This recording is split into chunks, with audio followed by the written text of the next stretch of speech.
और आज का ये जो मातृ सम्मेलन का माहौल है, एक चीज बोलने का तात्पर्य यह है कि प्रकृति कितनी खूबसूरत है ना, और नारी तो प्रकृति का एक रूप ही है। ठाकुर बोल रहे हैं मां हर एक रूप में बहुत खूबसूरत है। ये प्रकृति का एक जो बोलते हैं ना साकार रूप है नारी। वो चाहे किसी की बेटी हो, बहन हो, कन्या हो, पुत्री हो, किसी की पत्नी हो, किसी की माँ हो, चाहे वो देखने में कैसी हो, पर उसका जो स्वभाव है वो बहुत खूबसूरत है। इसीलिए शायद कभी एक बच्चे को ना उसकी जो माँ है वो असुंदर कभी नहीं लगती, जैसे भी देखने में हो। सबसे बड़ी चीज होती है ना उसका प्रेम, और नारी प्रेम का स्वरूप होता है। नारी वो जो प्रेम का स्वरूप मतलब वो पालन करने में, पोषण करने में, पूर्ण करने में सिद्धहस्त है। जिसके लिए शायद श्री ठाकुर जी एक नारी को इतना ऊंचा दर्जा दिए हैं। और वो कैरेक्टर, वो जो एक माँ का कैरेक्टर है, स्वतः है, प्रकृति ने निर्धारण किया, बाई बर्न मिला है, उसको डेवलप करने की जरूरत नहीं है। ऐसा नहीं कि कहीं पे जाएंगे, इंस्टीट्यूशन में जाएंगे, ग्रूमिंग क्लास में जाएंगे और वो डेवलप होगा, ऐसा तो नहीं होता है। It's very natural. एक लड़की जब एक पिता के लिए करती है, एक बहन जब एक भाई के लिए करती है, एक जब पत्नी अपने पति के लिए करती है, एक माँ जब अपनी बेटा या बेटी के लिए करती है, कितना प्रेम से करती है। मैं जब याद करती हूँ तो आंखें भर आते हैं कि हमारे माँ ने, या फिर हमारे जो आस पड़ोस में हम लोग देखते हैं, एक माँ जब करती है तो कितना दिल होता है, उसमें प्यार होता है, मोहब्बत होती है। वही प्रेम जब गुरु के साथ हम लेके चलते हैं ना, वो निष्कपट हो जाता है, स्वच्छ हो जाता है, कामना वासना से रहित हो जाता है। क्यों मैं ये चीज बोल रही हूं? क्योंकि कभी कभी ये होता है कि हम मोहग्रस्त हो जाते हैं ना, कि मेरा बेटा, मेरा बेटी, या फिर मेरे पति, उनका ही मंगल हो, बाकी जाए कहीं पे तेल लेने, मुझे फर्क नहीं पड़ता। पर ठाकुर जी को जब पकड़ते हैं तो ये दृष्टि शुद्धि होती है। ठाकुर जी एक जगह पर बोल रहे हैं, मुझे एग्जैक्टली वर्ड्स याद नहीं है, मैं उसका सारांश बोलने की कोशिश करूंगी। श्री ठाकुर बोल रहे हैं नारी वो है जिसके संस्पर्श में जो आए उसका भी उद्धार हो जाए, मतलब उसको उन्नति का रास्ता मिल जाए। हर एंगल से एक नारी जो होती है पूर्ण करती है, हर एंगल से। मतलब क्या है? जो एक खराब मनोभाव भी लेके आए, नारी का दृष्टि, नारी का शक्ति, नारी का व्यवहार ऐसा होना चाहिए कि वो जो इंसान है उसको भी भय लगे। वो अपना जो कामना वासना पूर्ण मनोभाव लेके आता है ना, उसको चरितार्थ करने में भी उसको भय लगे। तो नारी पूर्ण करती है चरित्र। हम लोग सोचते हैं कि नारी है, माँ है, लड़की है, या फिर शादी हो गया, मैं किसी की पत्नी हूं, मेरा काम है घर पे खाना बनाना, मेरे पति का देखभाल करना, या फिर बच्चों का देखभाल करना, काम खत्म। तो वो लिमिटेड हो गया ना, वो चीज लिमिटेड हो गया। एक प्रकृति का जो स्वरूप है इतना सुंदर, जहां भी रहे सबको उत्फुल्लित करेगा, सबको उन्नति की ओर लेके चलेगा, सबको उद्वर्धन की ओर लेके चलेगा। वो अगर लिमिटेड हो जाए तो कहाँ का नारीत्व? नहीं ना। इसीलिए श्री ठाकुर जी मतलब गुरु का जीवन में लेके चलना। शायद एक्चुअली मैं पहले अपने बारे में थोड़ा सा बोल दूं, मैंने दीक्षा बहुत लेट लिया, कॉलेज में जब पढ़ती थी तब लिया।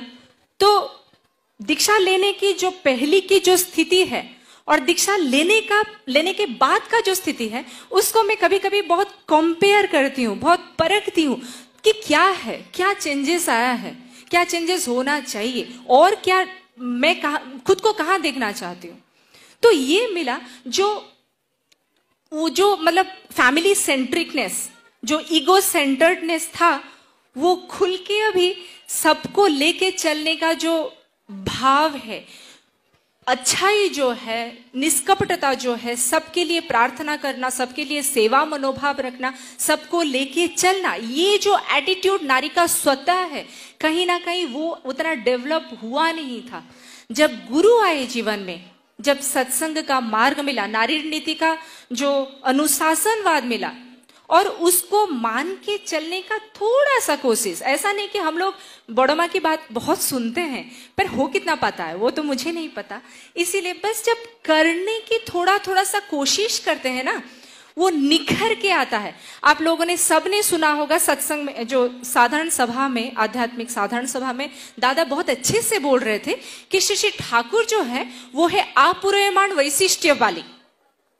ठीक है, अपूर्यमान वैशिष्ट्य वाली का मतलब यह है जो इंस्टिंक्ट है, जो विशिष्ट गुण है एक इंसान में, वो उभर के आना, उसको निखार के बाहर निकालना। ठाकुर उसमें माहिर हैं। उनका नाम जब इंसान करता है, दीक्षा जब ग्रहण करता है, तो ऑटोमेटिकली वो आता है। तो नारी का विशिष्ट गुण क्या है? वो तो हम सब पढ़े हैं नारी नीति में, निष्ठा, धर्म, शुश्रूषा, सेवा, साहस्य, संरक्षण, प्रेरणा, और लास्ट को आता है सुप्रजनन। सुप्रजनन, जब ये पहली जो 7 वैशिष्ट्य हैं उस पे हम काम करेंगे ना, हमें चिंता करने की जरूरत नहीं है। वो जो माँ कितने अच्छे से बोल रही थी सुप्रजनन की बातें, 9 महीने में हमें फोकस्ड नहीं रहना पड़ेगा, दैट विल बी स्पॉन्टेनियस। क्यों? एक आलोचना में प्रसंग में से श्री ठाकुर जी की बात पढ़ रही थी, ठाकुर बोल रहे पति और पत्नी, एक नर और नारी जिस भाव भूमि में खुद को लेके जाते हैं या फिर कंटिन्यू रखते हैं खुद को, वैसे ही उस वाइब्रेशन का एक सोल को खींच के लेके आते हैं। It is not a matter of single day, not at all. एक दिन में नहीं होगा। मैं आज महाभारत देख लिया, आज थोड़ा सा रामायण पढ़ लिया, आज थोड़ा सा कुछ सतनाम कर लिया, सत्संग अटेंड कर लिया तो हो गया? नहीं, मैं अपने कर्म से, अपने भाव से अपना एक व्यक्तित्व बनाती हूं, अपना एक वाइब्रेशन बनाती हूं, और वही वाइब्रेशन से मैं अपने घर पे जहां पर रह रही हूं, मेरे जो पति हैं, मेरे जो बच्चे हैं या फिर नहीं हैं, जो भी लोग मेरे साथ रहते हैं, वो वाइब्रेशन को स्प्रेड करती हूं। मुझे एक बहुत अच्छा लगा श्री राजूदा का एक बातें जो होता है कि हम सुनते तो हैं, संचारण नहीं करते, समझते हैं पर समझाते नहीं है, कान में घुसता है पर चरित्र में रंजित नहीं होता। ये यहां पर जो गैप होता है ना, उसको फील करना है। अभी हमने सुन लिया कि नारी का सब कुछ अच्छा गुण भगवान ने देके भेजा है, प्रकृति ने देके भेजा है, पर उसको स्प्राउटेड तो करना पड़ेगा। जैसे एक बीज में अंकुरित का वो जो कंडीशन है वो सुप्त है, उसको अच्छा सा मौका देना पड़ता है, एक वैसे क्लाइमेट क्रिएट करना पड़ता है उसको अंकुरित करने के लिए। वैसे ही हम हैं, हमारे अंदर सारे संभावना है, सब कुछ है, पर वो उभरेगा कैसे? कैसे उभरेगा? ऐसे ही नहीं। आज मैं पढ़ाई कर रही हूं, कल को शादी होगी, परसों बच्चे होंगे, क्या मुझे सब कुछ ज्ञान आ गया? नहीं, उसके लिए भी कुछ एजुकेशन चाहिए, कुछ लर्निंग्स चाहिए, और वो मिलता है गुरु पकड़ने से। सिंपल सी बात है। गुरु कोई मतलब धर्मांतरीकरण की बात नहीं है। गुरु कोई ऐसा नहीं है कि हाँ कुछ ले लिया तो स्ट्रिक्टली मेरा लाइफस्टाइल पूरा चेंज है, कुछ नहीं। It's a perfect lifestyle addition to the present life. कुछ अच्छा करना, जैसे हम 10th के बाद कॉलेज जाने की कोशिश करते हैं, कॉलेज के बाद प्रोफेशन ढूंढते हैं, कैरियर ढूंढते हैं। जैसे माँ अभी गाना गा रही थी, कितना परफेक्शन पे, तो उनको तो उतना टाइम तो लगा होगा एक साधना करने के लिए। हमें भी वही है, एक जीवन मिला है, अच्छा कुछ नहीं करेंगे क्या? ऐसे ही बस जिंदगी खत्म करना है? नहीं, जितनी पॉसिबिलिटी है उसको उभार के लेके आना है, और वो काम के लिए मौका दे रहे हैं आज के वर्तमान आचार्य देव। वर्तमान आचार्य देव जो आए अभी बोल रहे हैं कि माँ का जो पॉसिबिलिटीज है, डीपी वर्क क्या है, इतने सारे डीपी वर्क के बारे में बात किया जा रहा है, क्या है वो? पहली बात है, मैं खुद की चरित्र पे हाथ दूं, मेरा जो सेवा भाव है, मेरा जो सेवा करने का जो नेचर है, उसको मैं नर्चर करूं, उसको और भी बढ़ाऊं, किसी के लिए कुछ करना, मेरे व्यवहार से, मेरे बातों से अगर किसी के दिल में थोड़ा सा भी इष्ट का भाव आ जाता है, तभी जाकर मेरा नारीत्व सफल हुआ। कितनी बड़ी बात है, आप सोचिए। ठाकुर बोल रहे हैं, जो नारी अपने पति को, पुरुष को इष्ट के रास्ते पर प्रेरणा नहीं दे पाती, वो सती नारी है नहीं।